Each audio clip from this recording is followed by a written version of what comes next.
Welcome in Dynasty fam. Today we're going to be giving you guys 10 surprising facts from the NFL Week 1 season. So thank you guys for tuning in. Appreciate you guys tapping into the channel. And starting out, guys, with number 10, a lot of good things or crazy kind of things that happened in Week 1. Some things we'll have a risers and fallers show as far as dynasty rankings. So some of the things that we're just going to tap into today is going to be starting off with number 10, mostly going to be with running back and wide receivers. But at number 10, guys, it's going to be Joe Burrow career low 82 yards, guys. So we know that Joe Burrow's been dealing with injury. Comes in, guys, 31 pass attempts, only gets 82 yards. So, like I said, a career low. Bengals basically just get obliterated, guys, by the Cleveland Browns. So, Burrow's obviously still being affected by that calf injury, but of course, not worried about it going forward. We'll see how he progresses. He should definitely get better. And let's move on from there, leading into our pass catchers. So, the next point or interesting stat from going to be at number 9 is going to be Higgins, London, and Dallas Goedert, guys, all put up zeros for you in if you had them in your lineup. So for fantasy this week, definitely not good for Higgins, London, and Goddard. So zeros across the board, guys. And the panic meter, I guess, is going to be most for Drake London, guys. So Higgins gets you 8 targets. Definitely, shocking that he gets 0 points out of that, but he gets 8 targets, so that's still good. Goddard only had 1 target, which is concerning. But I think the most concerning, guys, is Drake London. We've all liked Drake London already. All last year, we were excited about him coming out. Definitely talented, but he just does not have the opportunity, guys, that these other players have. So it's just very concerning. They only threw the ball 18 times, guys, Atlanta. And Desmond Ridder, guys, despite having Kyle Pitts, Drake London, right, these solid weapons, got Bijan. He only throws for 115 yards, guys. So this is definitely concerning. And really, guys, with Goddard, you think, okay, Hurt's going to get better, right? Even with Higgins, Burrow will play better. He's not going to throw for less than 100 yards, but that might be around close to average, right, for Desmond Ridder. If he's going to be throwing 18 to 20 times, it's going to be maybe in the 1 to 150 range. So it's definitely concerning, guys. I think they need a QB change. I would definitely love to see even Taylor Heineke behind uh, Desmond Ridder get in there, and that would definitely be good for Drake London's value. But right now, definitely not looking good for these pass catchers, which will lead us into our next point, guys, which is worst of all, with this game plan, guys, they actually won the game, right? So going into number 8 is that Allgeier out carries Bijan Robinson. So he gets 15 carries to 10. And then Bijan leads in targets with 6 to 3. But they were both really solid on the ground, guys. Tyler Algier was really good. He was a steal of your rookie drafts last year, had a solid season. And really, they both, Tyler Algier goes for 5 yards per carry. Bijan goes for 5.6.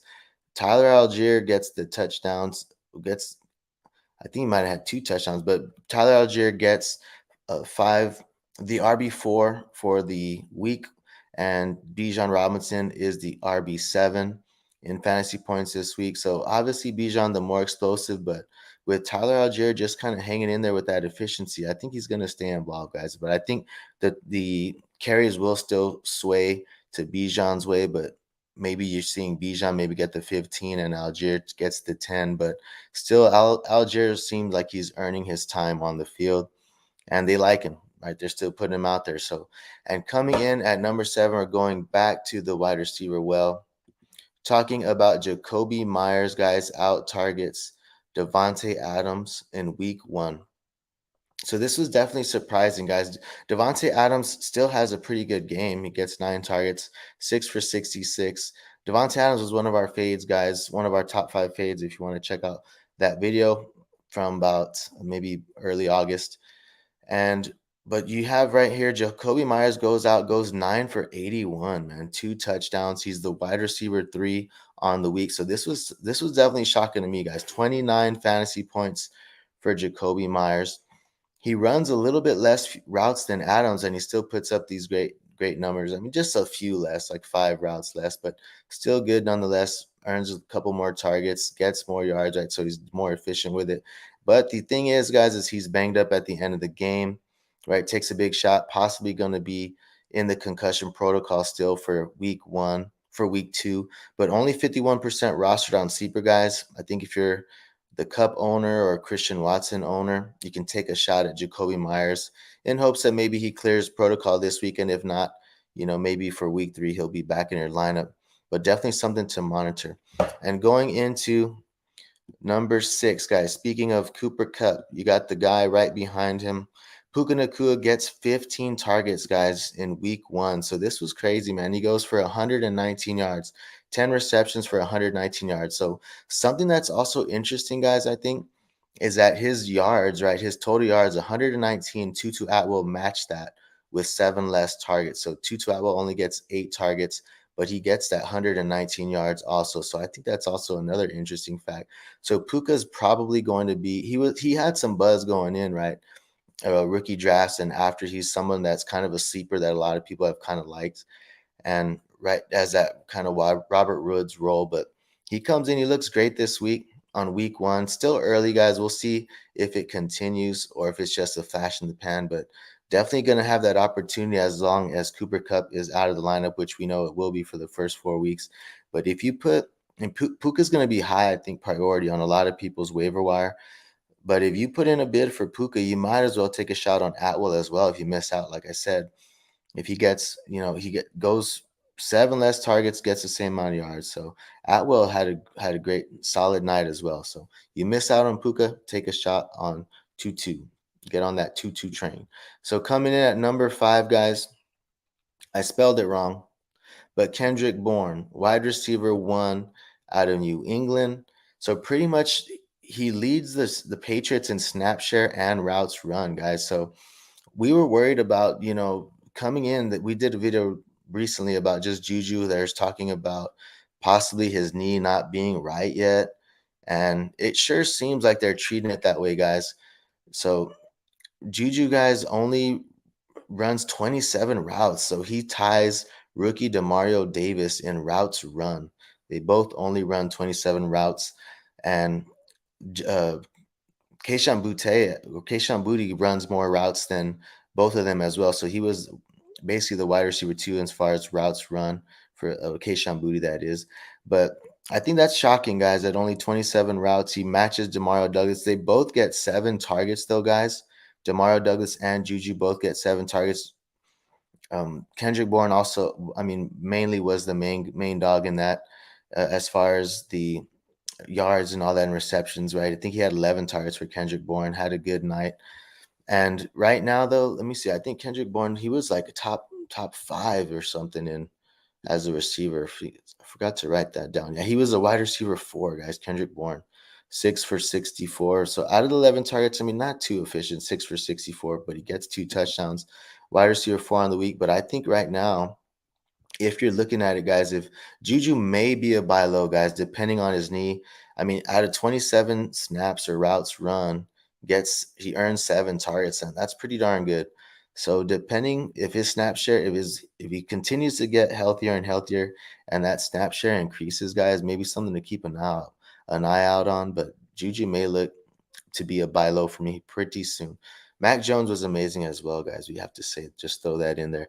So coming in at number 4, guys, is going to be, this was a disappointment, guys, because I have this person in Dynasty. I ran him out there in my lineup, but Cam Akers, guys, 22 attempts, and he only gets 29 yards, guys. That was basically 1.32 yards per carry for Cam Akers. So Kyren Williams, guys, probably going to be out there on a lot of waiver wires.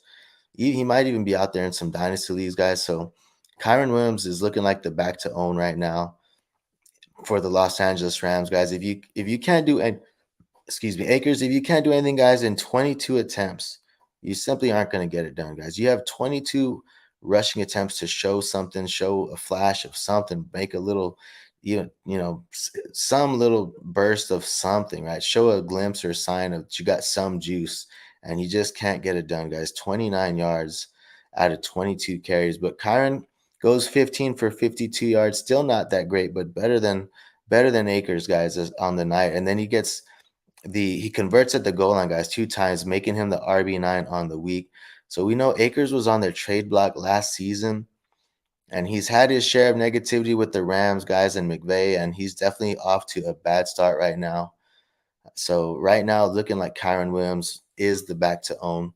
They do have Zach Evans, didn't suit out. Maybe Zach Evans can come in and do something, but right now, Kyren Williams definitely the man for the job. It's looking like. So coming in at number 3, going to be talking about a rookie, and that is Tyjae Spears outsnaps Derrick Henry. This was pretty interesting, guys. I think going forward, he did well, right? He didn't get a lot of carries, guys, but he plays a majority of the third downs, and then he also runs twice as many routes as Henry.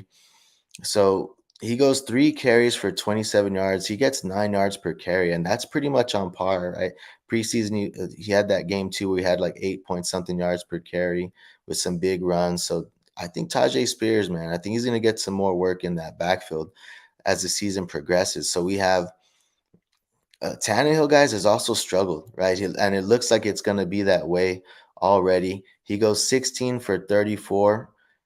It's 47.1% completion rate or completion percentage for Ryan Tannehill, guys. That is well below his lowest season average, which was his rookie season when he averaged 58.3% completion rate. So, and that's with Hopkins, Treylon Burks, and Chiggy O, guys, and he still just doesn't seem like he can get it done. So if he continues to struggle and they continue to fall behind, right, or they just start falling behind in some games, guys, I think we're going to see more of Tyjae Spears, right, and those passing down situations as well as those 2-minute drills.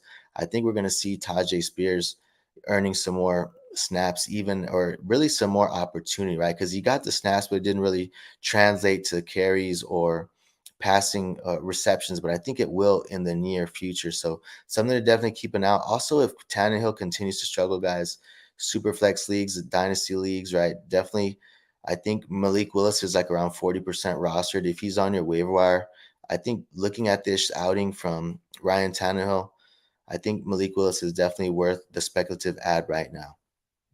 So going into our interesting fact or surprising stat number 2, it's that Kenny Gainwell leads the Philly backfield, guys. So I was more surprised of the Swift thing is more surprising. Well, Gainwell leading the backfield is surprising, but Swift gets 1 carry, guys. I mean, geez, that is shocking to me. But Gainwell, we heard rumors, right? The beat reporters and a lot of people were saying Gainwell was going to lead that. Guys, I didn't really buy into it because last year we heard the same thing about in the offseason, Gainwell running with the ones. And I remember people were worried about Miles Sanders, right? And I just seemed kind of like similar, like something like, similar just talk coming out of camp. But man, it comes out and he definitely leads that backfield, 14 carries to DeAndre Swift's 1. And worst of all, guys, the worst part, he gets more targets. He gets 4 targets to DeAndre Swift's 2, right? DeAndre Swift, we know in the passing game that he can be effective for you in your dynasty lineup or in your fantasy lineup, even if he doesn't get too much carries, right? We want those targets. We want him running routes. But Gainwell even ran more routes than DeAndre Swift this game. So it's still early on, guys. I think if you want to look at it in any sort of positive light, if you want to see or have some hope as a Swift owner, guys, that with all the opportunity that Gainwell got, he still was only RB23. I mean, the Philadelphia Eagles do not care about fantasy, guys, but 3.9 yards per carry is not that great. So maybe I think right now they're definitely familiar and comfortable with Kenny Gainwell there in that lineup for their offense, guys, early on. But Swift is, if he's going to do something, guys, he's going to probably have to do it with limited opportunity, it looks like. So I still think Swift, is probably maybe a good buy low if you could get him low. I think he will earn more carries and targets as the season progresses and he gets more acclimated to the offense. But for right now, guys, it looks like it is the Kenny Gainwell show there in Philadelphia. So moving on to number 1, guys. And if you guys are liking what you see and heard so far, be sure, guys, to like and subscribe. Check out some of our other videos. But looking into number one, guys, it is Roschon Johnson, guys. He outsnaps Khalil Herbert. So he gets 39% snap share to 36%. And it's worth noting, guys, that this is just, man, the trust that they seem to have, I guess, in Roschon. And I think the biggest reason why, guys, is that Justin Fields just is always under pressure. All last year he was running for his life. They need to protect him. They can't seem to protect him. And I think Roschon Johnson is the best man for the job, helping him out in pass protection. 6', 225, definitely can protect in that pocket for Justin Fields. So he plays most of the third downs, guys. He gets 5 rush attempts for 20 yards, 6 of 7 targets for 35 yards. Khalil Herbert goes for 9 rush attempts for 27 yards. He gets 3 of 5 targets for 37 yards. So he gets Khalil Herbert gets a couple more carries, right? 9 to 5, so only 4 more carries. But Roschon out targets him, and he plays most of the third downs, guys, as well. And then he gets that goal line work with the rushing TD.